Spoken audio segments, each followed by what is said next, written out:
자, 이제 1부부터 시작해 보도록 하겠습니다. 수원에서 기차 타고 달려오셨습니다. 조경상 팀장님 만나보겠습니다. 어서 오세요. 안녕하세요. 안녕하세요. 저는 이거 보고 되게 재밌었거든요. 네. 근데 재미없대요. 댓글에서 재미없어요. 이래갖고. 네, 저도 재미는 없는 것 같아요. 아, 그래요? 네. 맘상. 아, 좋습니다. 아니, 뭐 다음에는 또 재밌는 거 한번 구해보도록 하겠습니다. 유사한 시리즈가 많았었기 때문에. 아, 그래요? 네. 아유, 저는 그것도 되게 특이했던 게 대한상의에서 이걸 또 해놨더라고요. 그래서 네. 아, 알겠습니다. 제 잘못이죠, 뭐. 좋아요. 자, 과연 오늘은 어떤 이야기부터 한번 해보게 될까? 뭐부터 시작해 볼까요? 우선 그 FOMC를 두고 이제 제 느낌에는 관심도가 좀 많이 줄어들어 있는 상황인 것 같아요. 그리고 그 원인은 일단 은행 위기가 네네. 있었잖아요. 쭉 이어졌었잖아요. 그러니까 모든 사람들의 기본적으로 이제 심리 속에 깔려 있는 게 일단 금리를 올리는 게 강하게 올리는 부분은 좀 어려울 거고, 네네. 그리고 동결 아니면 0.25% 요 정도 사이에서 갈등인 것 같고, 금리를 인하한다라고 했을 때는 옛날에 2020년도에 코로나 막 이제 유럽에서 확산되고 막 이랬을 때 미국에서 금리 인하를 좀 파격적으로 했었잖아요. 네네. 그때 시장이 완전히 무너졌었죠. 이미 유가 하락하면서 좀 시장이 무너졌었는데 네네. 금리 인하 해버리니까 네. 오히려 공포감이 와서 이제 시장이 많이 무너졌었던 적이 있었는데, 아마 지금 상황이 금리 인하를 하게 되면 그런 부분들이 오버랩이 될 수도 있을 거고, 저는 동결을 해도 그런 심리들은 좀 남아있을 거라는 생각이 좀 들어서 이번에는 0.25%를 올리지 않겠느냐라는 생각이 좀 들다 보니까 관심도가 좀 덜 한 것 같고요. 그러니까 원래 우리가 인하되면 좋은 것 같지만 지금 상황에서 인하를 하거나 동결해 보이면 오히려 경기가 너무 안 좋다는 것을 연준이 증명해 주는 것이기 때문에, 경기라기보다는 지금 은행의 위기가 시스템이- 분명히 간밤에 옐런이 나와가지고 중소형 은행들 계속 문제 생기면 일단 우리가 다 책임질게라고 네네. 말했는데, 네. 동결한다라는 거는 부담을 줄이려고 하는 건가? 뭐 뭔가 또 있지 않을까? 이럴 수도 있고요. 물론 이제 진짜 그런 상황이라면 동결을 해야 되는 게 맞지만, 네네. 일단 정책을 하고 있는 장관이 나와서 아직까지 시스템이 양호하다라고 했기 때문에 네. 여기서는 그럼 0.25% 정도의 금리 인상은 가지 않을까 하는 생각이 좀 들었고요. 오늘 준비해왔던 거는 이제 지난주에 제가 뭐 잠깐 이제 크레딧 스위스 얘기도 해드렸지만, 이제 은행 위기를 가지고 좀 우리가 좀 생각을 해봐야 되는 부분들이 있어서 이걸 좀 정리해 보려고 하거든요. 많이 들어보셨겠지만 미국의 은행 위기는 은행이 예를 들어서 투자금융 활동을 잘못한 건 아니었죠. 네. 이번 사태 말씀하시는 거죠? 네네. 은행이 만기 보유 채권 갖고 있을 수 있는 거니까요. 네네. 근데 이제 근본적인 원인은 예금 인출이 몰려드니까 뱅크런이 촉발돼서 막상 지급해줄 만한 현금이 준비되어 있지 않았던 상황이라는 게 나오면서 이제 문제가 생겼던 부분인 거고, 유럽의 크레딧 스위스 같은 경우에는 제가 지난번에도 한번 말씀을 드렸었지만 그 투자금융 활동이 잘못돼서 그게 기업의 재무 상태에 상당한 타격을 주었고, 그랬죠. 신뢰도에 문제가 생겼고, 그게 계속되다 보니 이러한 상황에 왔던 거잖아요. 그러니까 이게 두 가지가 좀 약간 근본적인 부분들은 다르다. 우리가 그냥 은행이 되게 위기 상황이다라고 보기보다는 미국에서 발생한 은행의 위기의 출발점하고 유럽에서 지금 발생한 은행의 위기하고는 약간은 좀 다른 부분이 있다라는 부분들은 우리가 좀 확인을 하고 가야 될 것 같고요. 그렇죠. 주말에 있었던 이제 미국에서 우리 대부분 많이 알고 계시더라고요. 예금 보호 한도를 한시적으로 거의 무제한에 가깝게 늘리는 부분에 대한 소식도 있었고요. 좀 특이한 게 하나 있었습니다. 그 은행이나 기관이 갖고 있는 만기 보유 증권으로 회계를 보통 이제 재무제표를 보다 보면은 주석이나 이런 데 가면요, 매도 가능 증권과 만기 보유 증권으로 분류를 해놓고요. 그 다음에 재무제표상에 이 만기 보유 증권의 손익도 표기하게 되어 있는데, 미국의 은행들 같은 경우는 이게 문제가 된 거죠. 만기 보유 증권으로 보유했던 미국 장기채들이 평가 손실이 크게 나 있다 보니까 실제로 실현된 손익이 아닌데 미실현 손익인데 재무제표에 영향을 미친 거죠. 그러니까 이런 부분들을 좀 보완하기 위해서 만기 보유 증권에 대한 손익을 재무제표에 반영하지 않도록 하는 방법도 검토 중이라는 얘기도 좀 있었어요. 어저께. 이게 바로 아까 말씀드린 그런 부분들과 연결된 거고, 다만 이게 어쨌거나 가지고 있는데 가치가 떨어졌다라는 건 맞거든요. 네네. 그러니까 이걸 숨길 수는 없기 때문에 이걸 또 어떤 방법으로 보완을 할 건지는 한번 좀 우리가 좀 지켜봐야 되는 부분인 것 같습니다. 일단 회계적으로 누가 봐도 문제가 생길 것처럼 보이게는 안 해주겠다. 그렇게 하는 게 오히려 좀 이런 상황들이 좀 나오는 것들을 앞으로 좀 방지할 수 있지 않을까, 그런 논의도 좀 오고 가고 있는 상황인 것 같아요. 네. 그래서 어쨌거나 은행 위기에 대해서는 여러 가지 부분들을 되게 다방면에서 지금 이 문제에 대해서 어떻게 해결을 하고 앞으로 재발이 일어나지 않도록 어떤 제도적인 보완을 할 것인가, 이런 부분의 논의가 가고 있다라는 거는 어떤 거냐면, 당장 뭐가 터졌고 이게 수습이 안 되고 있는 상황보다는 네. 오히려 지금 더 나은 상황에 있다라는 걸 말씀드리는 부분인 거고요. 그래서 저는 이번에 은행 위기가 앞으로 또 뭔가가 또 있을 수도 있겠지만 현재까지 나온 국면으로 봤을 때는 잘 넘어가고 있는 상황이다, 이렇게 말씀을 좀 드리고 싶고요. 그 다음에 은행 위기로 인해서 경기 침체를 전망하는 IB들이 있어요. 특히 골드만삭스였던 것 같아요. 뭐 중소형 은행을 기반으로 한 대출 자산이 상당히 대부분인 거고, 네네. 이런 은행들의 어떤 활동이나 대출을 해주는 규모라든지 이런 것들을 줄이게 되면 경기를 위축시킬 수 있다, 여러 가지 분석들이 있는데, 제가 3프로 TV 나오면서 또는 제 고객님들께 항상 말씀드리는 게, 경기가 이미 쿨다운 되고는 있다라고 계속 말씀을 드렸어요. 그러면 경기가 이미 쿨다운 되고 있는 거랑 침체가 아직 오지 않았다는 거는 다른 거 아니에요? 네, 그렇지만 이것 원인하고 결과를 우리가 잘못 알고 있는 거죠. 이미 경기는 조금씩 이제 소강 상태를 보이고 있었던 상황에서 나타난 건데, 왠지 이것 때문에 경기 침체가 올 거라고 우리가 생각을 하고 있다라는 거. 이거는 명확하게 해야 되는 것 같고요. 그 다음에 뭐 이미 뭐 생산자 물가지수나 이런 것들 보면은 지표가 좀 굉장히 우리한테 예전 기준으로 보면 좋게.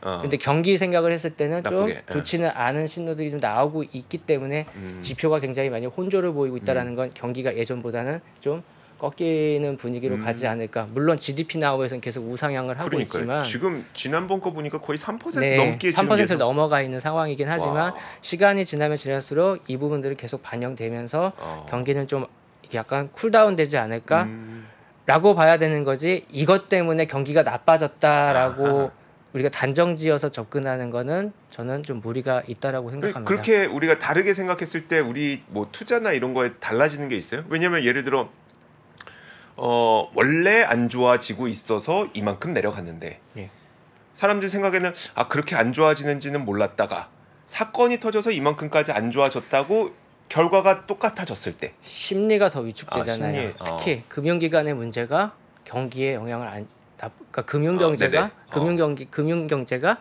실물경제에 영향을 줬구나. 그것 때문에 온전하게, 그러면 이게 뭐가 되냐면 예전에 금융위기 때처럼 받아들여지는 거죠. 그럼 심리가 상당히 위축될 수 있거든요. 근데 사실상 보시고 우리가 진짜 지표들을 좀 보면은 상당히 혼조되어 있는 지표들이 많은 거죠. 물가가 높은 거지 경기가 좋거나 막 이렇다고 보기에는 저는 글쎄요.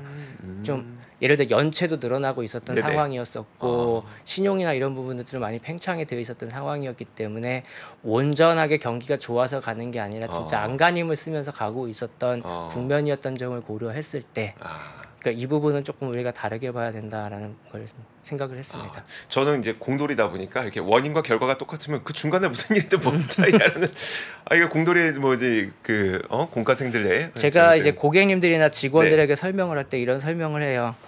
예를 들어 수조가 있고 가운데에 막을 놓은 다음에 이쪽엔 뜨거운 물, 이쪽에 차가운 물 열어요.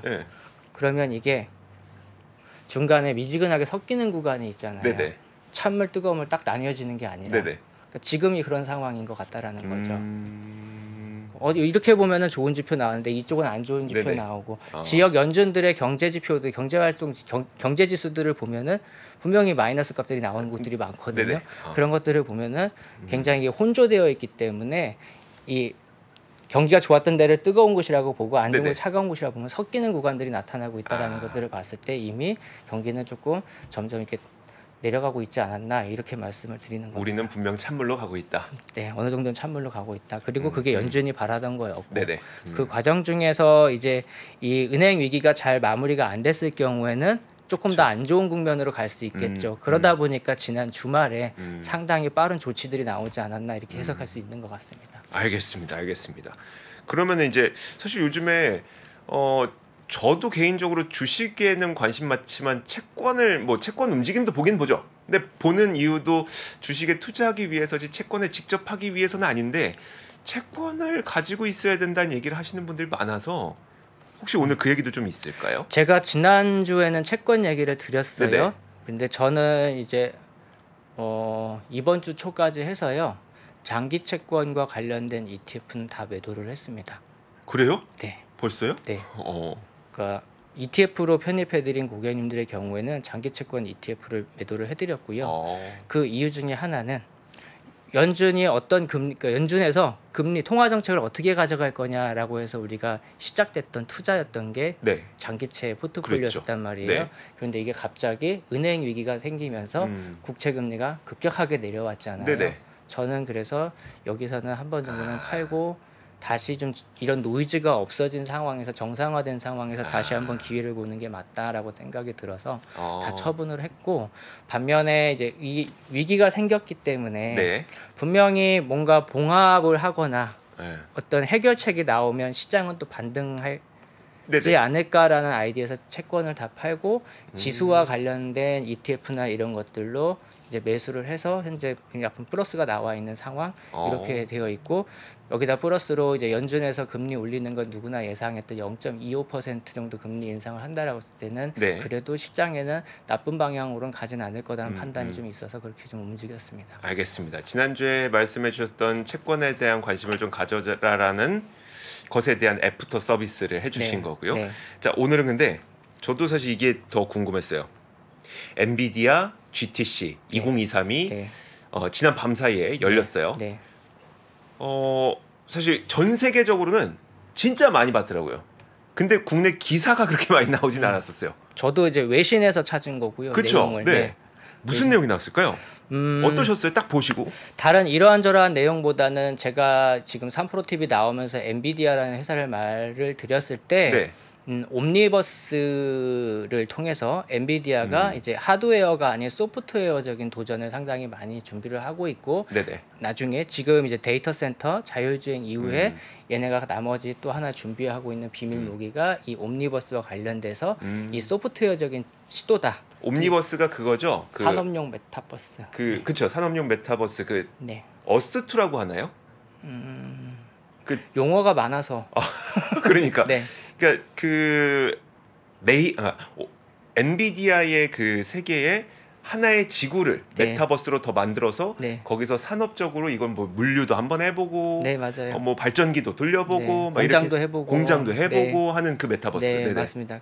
가장 활발하게 쓰이는 곳이 이제 그 메타팩토리라고 해서 공장, 특히 네네. BMW나 이런 회사들하고 제휴가 좀 많았던 편인데, 이 소프트웨어적인 도전인데, 내용을 보시면 우선은 오라클, 마이크로소프트 애저, 그 다음에 구글 클라우드하고 제휴를 해서요. 네. 클라우드 서비스를 제공하기로 했고요. 네. 요 이름은 DGX 클라우드라는 이름으로 서비스를 제공하기로 했는데, 현재는 오라클에는 이미 제공을 하고 있는 상황이고, 다음 분기에 애저와 구글 클라우드에도 이 부분들을 제공하는 건데, 이게 도대체 뭐냐 그러니까요. 궁금하잖아요. 네. 일단 엔비디아는 지금 매출이 크게 두 가지로 볼 수 있는 거죠. 게이밍하고 클라우드. 네. 그렇게 두 가지가 가장 메인이라고 볼 수 있죠. 네, 근데 그게 다 대부분은 이제 칩을 판매하는 칩을 GPU를 판매하는 GPU 거였었죠. 판매한 건데. 네, 네. GPU를 판매하던 거였는데, 이게 어떤 거냐면, 얘네가 가지고 있는, 쉽게 말씀드려 슈퍼컴퓨터를, 네.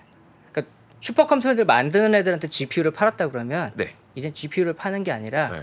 자기네가 가지고 있는 슈퍼컴퓨터를 네. 이 클라우드, 이 데이터 센터를 제공하는 오라클이나 마이크로소프트나 네. 구글 클라우드하고 매칭을 시켜준 다음에 네네. 이 슈퍼컴퓨터를 도입하기 어려운 기업들 있잖아요. 그렇죠. 구독료를 받는 방식으로, 어. 쉽게 말씀드리면 이 클라우드 컴퓨팅을 구독 경제화 시켜버리는 개념으로 가는 거죠. 아, 이번에 그 내용이 나왔어요? 네, 그 부분입니다. 슈퍼컴퓨터를 구독화 시킨다라는 부분이 이제 이 부분들인 거고요. 추가로 이제 AI 파운데이션이라 불리는 클라우드 서비스도 나왔는데 이거는 뭐냐면 그 구독을 계약한 기업들은 각자 고유 데이터가 있을 거 아니에요. 네네. 그걸 통해서 학습시키거나 해서 생성형 인공지능, 그러니까 AI를 구축하는 환경을 만들어주는 패러다임으로 가는 겁니다. 그러니까 이게 그러면 어떤 의미가 있냐면 제가 뒤에서 좀 자세히 말씀드리겠지만 GPU를 파는 게 아니잖아요. 네. 안 팔잖아요. 네. 팔아야 되잖아요. 네. 네. GPU를 팔지 않고 자기네가 가지고 있고 소프트웨어를 파는 개념으로 접근한다라는 거죠. 젠슨왕이 이런 얘기를 했어요. GPU를 파는 것보다 네. 이쪽 클라우드와 연관시켜서 할 수 있는 비즈니스가 시장 규모가 더 큰 것 같다라는 얘기, 뉘앙스의 말을 했어요. 지난 밤 사이 있었던 일 맞죠? 이거 네, 다? 맞아요. 네. 그리고 이제 마이크로소프트하고는 상당히 많은 부분들을 좀 같이 하게 된 것 같은데 왜냐하면 마이크로소프트가 오픈 AI의 챗 GPT를 도입하면서 이제 필요한 게 H100 칩이거든요. 사실. 네네. 그렇죠. 그러다 보니까 이래저래 비즈니스가 많이 얽히다 보니까 그 엔비디아가 하고 있는 아까 말씀드린 산업 메타버스 있잖아요. 네네. 요걸 애저에 도입을 시켜줍니다. 그럼 결론적으로 애저를 통해서 엔비디아의 옴니버스라고 하는 그 메타버스 환경으로 들어갈 수 있게끔 해준 거예요. 네네. 플랫폼이 플랫폼을 연결해준 개념으로 가는 거죠. 이건 왜 이렇게 하는 거? GPU 거래를 하니까 여러 가지 거래를 계속 복잡하게 해주는 거죠. 네네. 서로의 이해관계가 맞은 거죠. 그 다음에 마이크로소프트 365, 즉 팀스나 아니면은 원드라이브 같은 것들 있잖아요. 거기에서도 옴니버스를 같이 통합시켜 줄 거예요. 이거는 나 어떻게 한다는 건지 모르겠는데. 이거 어떻게 한다는 거예요? 이게 뭐 한다는 거지? 아까 산업에서 쓰는 메타버스, 마이크로소프트가요. 네네. 메타버스를 포기했잖아요. 네네. 그러면 옴니버스가 필요하거든요. 그렇죠. 이제. 네네. 서로 이해관계가 맞는 거죠. 네. 마이크로소프트의 입장에서는. 그 다음에 아마존 웹 서비스는 HB GPU를 최대 2만 개까지 확장할 수도 있다는 내용도 엔비디아가 말을 했습니다. 네네. 그러니까 이래저래 얽혀 있는 것들이 좀 많은 거고요. 엔비디아는 하드웨어 측면에서도 상당히 많이 늘리는 거죠. 아마존 웹 서비스에 대한 부분이나 이런 것들을 봤을 때. 그 다음에 그것보다는 한 단계 더 올라가면 이제 GPU를 판매하는 게 아니라 소프트웨어적인 부분으로 접근을 잡고 시도하고 있는 모습이 나오고 있고 상당히 구체적인 거죠. 이 빅테크 기업들하고 결합을 해서 네네. 자기가 가지고 있는 강점을 구독 경제화 시키거나 하니까 칩을 파는 게 아니라 그쵸. 자기가 가지고 있는 운영 능력을 테스트 받고 네. 그 운영 능력을 수익화 시키고 있는 부분으로 발돋움하는 거기 때문에 이거는 그럼 우리가 기존에 보던 엔비디아보다는 네. 시각적으로는 한 단계 업그레이드된 눈에서 봐도 되는 거죠. 그 말이 그러니까 시각적으로 한 단계 업그레이드 됐다. 밸류에이션 더 높여도 될 만하다. 그러니까 외신에서는 이렇게 나옵니다. 핸드폰 팔던 회사가 이제 애플이 된 거다라는 개념으로 보는 거죠. 안 그래도 조금 전에 뱅크 오브 아메리카에서 $310로 이제 그 목표가 올린다는 얘기도 나왔는데 이런 걸 보고 그렇게 한 건가 맞습니다. 보네요. 이 소프트웨어적인 부분에 대해서 상당히 업그레이드 될 수 있는 부분, 즉 플랫폼 영역을 확장하려고 하는 시도들을 이 빅테크들하고 같이 하고 있다라는 거죠. 그러면 자기가 굳이 이렇게 뭔가 비즈니스를 하기 위해서 스트레스를 받는 게 아니라 같이 갈 수 있는 거잖아요. 네네. 상당히 좋은 위치에서 성장을 할 수 있는 기회를 얻었다라고 저는 사실 우리가 반도체 기업이 정말 좋고 진짜 필요하고 더 많이 필요할 것 같지만 반도체는 항상 재고와 그리고 수요 공급 사이의 그 간극 때문에 좋아졌다가 또 떨어졌다가 좋아졌다가 떨어졌다가를 계속 반복했잖아요. 근데 만약에 이걸 구독으로 가게 된다. 그럼 일정 부분 매출과 이익을 쫙 받쳐주고 거기에서 이렇게 사이클을 타니까 마치 애플처럼 갈 수도 있는 거겠네요. 어느 정도 버퍼를 만들어줄 수 있는 부분도 있고요. 그다음에 반도체라고 하는 게 우리가 봤을 때 시장 규모 매우 크잖아요. 네네. 그만큼이나 또 그만큼 반도체 기업들도 많아요. 맞아요. 그래서 개별 기업의 파일을 얼마 못 가져가는 시장 중에 하나가 저는 반도체라고 생각을 하거든요. 네네. 그래서 반도체 기업을 투자할 때 그게 제일 힘든 부분입니다. 그래서 그 주가의 변동성도 그래서 큰 것 같고. 그런데 그러면 이걸 소프트웨어적인 부분으로 보완을 해준다라고 했을 때는 그러니까 엔비디아한테는 상당히 유리한 위치에 가는 거죠. 그리고 이게 또 하나 있어요. 이 GPU처럼 데이터 센터를 운영하고 싶어 하는 회사들이 또 있죠. AMD나 이런 회사들이 네네네. 있죠. 이런 애들보단 이번 기회가 확실하게 너보다는 한 단계 앞에 와 있네 나는 라고 보여주는 전시 효과도 있었던 되게 의미 있었던 이제 발언이었다라고 볼 수 있을 것 같아요. 알겠습니다. 사실 저는 엔비디아 그거 이제 한글로 자막이 다 나왔어요. 그러니까 엔비디아가 참 좋은 게 한글, 영어, 심지어 이렇게 저희도 잘 모르는 어떤 나라의 이 자막까지 다 달아줘서 네.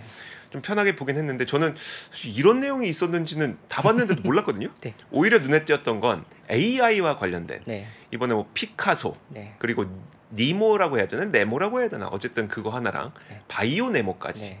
AI를 어떻게 이용할 것인지 그 부분도 얘기 많이 했잖아요. 네. 그냥 그 부분보다는 젠슨왕이 그렸던 나와서 전 여기에만 좀 주목을 했어요. 아, 네. 왜냐하면 저희가 뭐 기술이라는 건 잘 모르기 때문에 네네. 그러면 얘가 이걸 어떻게 적용을 시켜서 어떤 모습으로 가져갈 건지가 그러니까 뭔가 투자를 해야 되는 사람 입장에서는 맞아요. 그런 그림이 더 중요한 맞아요. 거거든요. 그런 입장에서 봤을 때 이게 상당히 의미가 있었던 내용인 것 같아요. 저 같은 공돌이는 기술에 자꾸 네. 저 같은 공돌이는 자꾸 전 기술에 문과생이라 네. 제가 일해야 돼요. 그러니까 기술이 아무래도 좋으면 뭐 합니까? 그 이제 그걸로 돈을 얼마나 벌 수 네. 있는지의 네. 그 사업 모델을 보셔야 되는데 사업 모델을 보는 사람과 네. 나는 새로운 거 나왔다 막 이렇게 보는 네, 사람과의 차이인데 자 그러면은 인공지능과 관련된 것들 말고 지금 그 다음 이야기는 또 뭘까요? 그러면 사실 이거는 지난주에 하려다가 저희가 크레딧 스위스 얘기하다가 네. 이제 중간에 잘라 먹었던 건데 우리가 지금 이제 클라우드나 반도체와 관련돼서 인공지능에 상당히 집중하고 있잖아요. 네네. 인공지능에 대해서 그런데 이제 이 클라우드 기업들이 네. 그러니까 빅테크들 포함해서 이 클라우드 데이터 센터를 운영하는 기업들이 다른 시장에서도 싸우고 있습니다. 어디요? 에너지예요.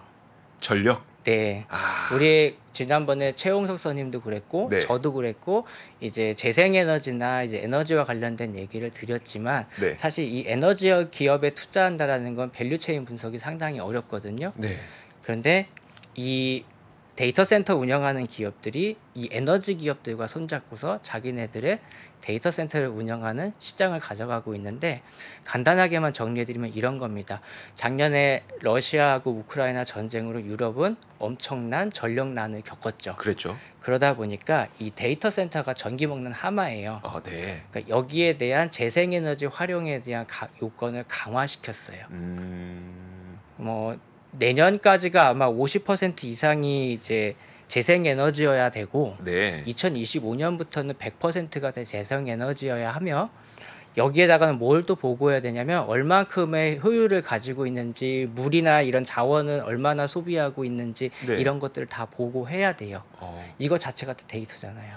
근데 아니 어느 나라가 이렇게 해요? 유럽 연합에서 독일이 이제 제일 먼저 한 게 독일이 이제 이렇게 하라고 이제 공고를 내린 건데 아니 그 커다란 데이터 센터를 운영하는데 네. 2025년이면 당장 내후년인데 네. 내후년까지 이거 화석이 아니라 전체 완전 신재생으로만 100% 전력을 아마 소비해라? 근데 세부적인 내용을 본다면 네네. 모든 데이터 센터는 아닐 수도 있고 네네. 하지만 이제 제가 외신에서 찾은 건 이제 이러한 내용들인데 실제로 제가 매일매일 시장 투자 얘기를 쓰면서 빅테크 섹터도 다 정리를 하는데요. 네네.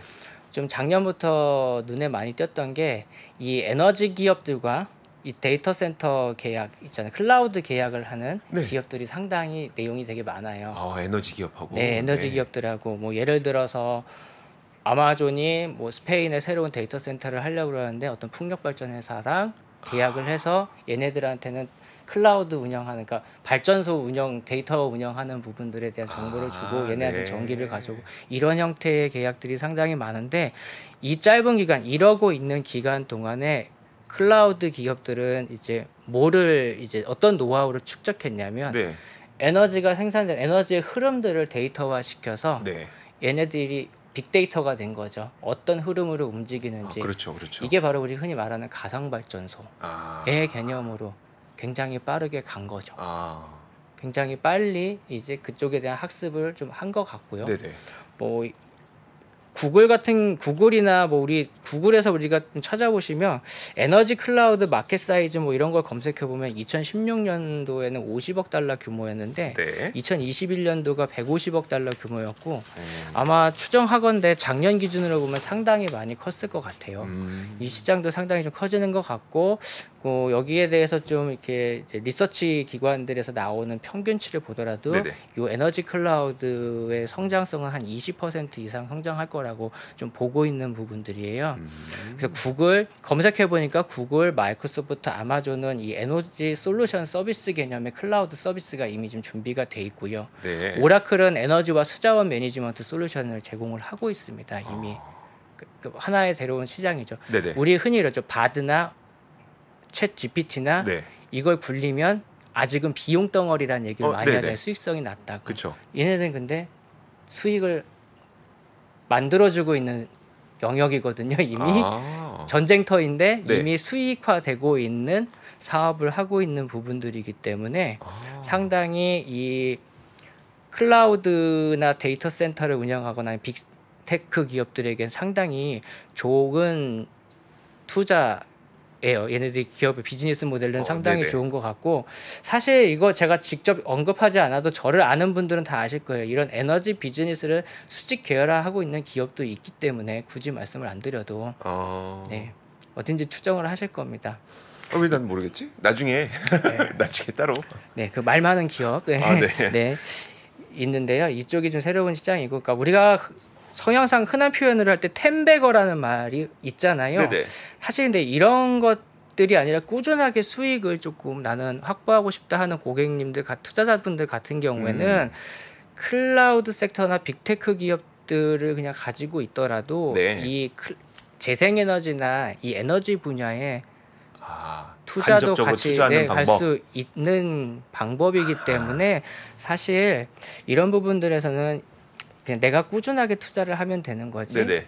뭐 좀 약간 변동이 있거나 좀 위험을 감수하면서 투자하시지는 않으셔도 된다라는 얘기를 좀 드리고 싶었습니다. 알겠습니다. 사실 저는 신재생과 그리고 이제 뭐 인공지능, 보통 요즘에는 신재생과 인공지능을 얘기를 많이 했으니까 이 두 가지가 별개인 줄 알았는데, 사실 이 인공지능을 돌리기 위해서 수많은 이제 데이터 센터와 이제 수많은 전력이 필요한데 이게 또 신재생과 바로 엮여 있는 거네요. 네. 재생에너지 쓰다 보니까 에너지의 흐름이라는 걸 자기네들도 파악을 하게 되고 했고, 그걸로 이제 VPP 가상 발전소라는 개념으로 데이터 네. 센터를 운영하는 노하우까지 습득을 해놓은 상황이고, 그 그래서 솔루션을 만들어서 서비스를 제공하고 있는. 만들어서 팔고. 네. 천재인데? 천재인데요?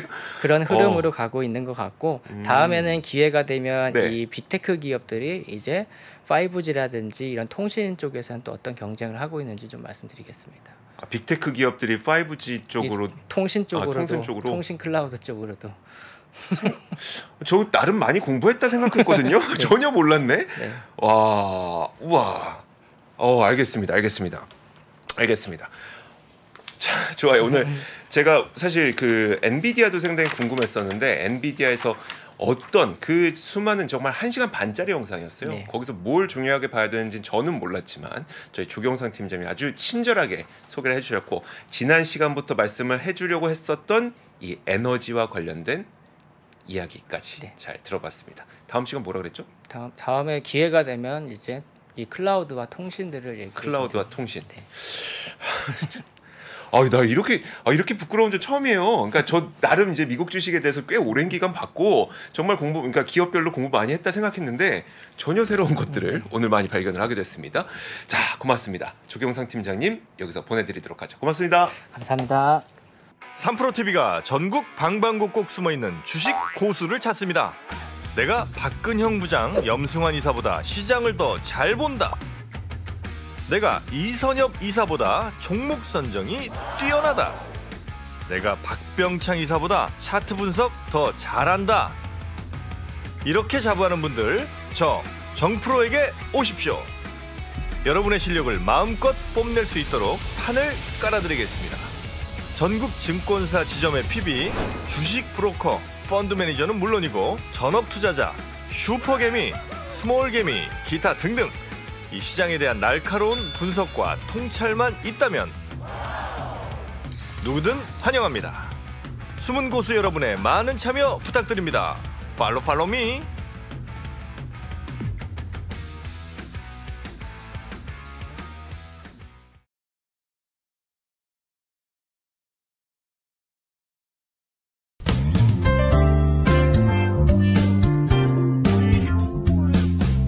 그냥 살다 보면 지나갈 수 있지만 그냥 한 번쯤은 들어봐도 괜찮아.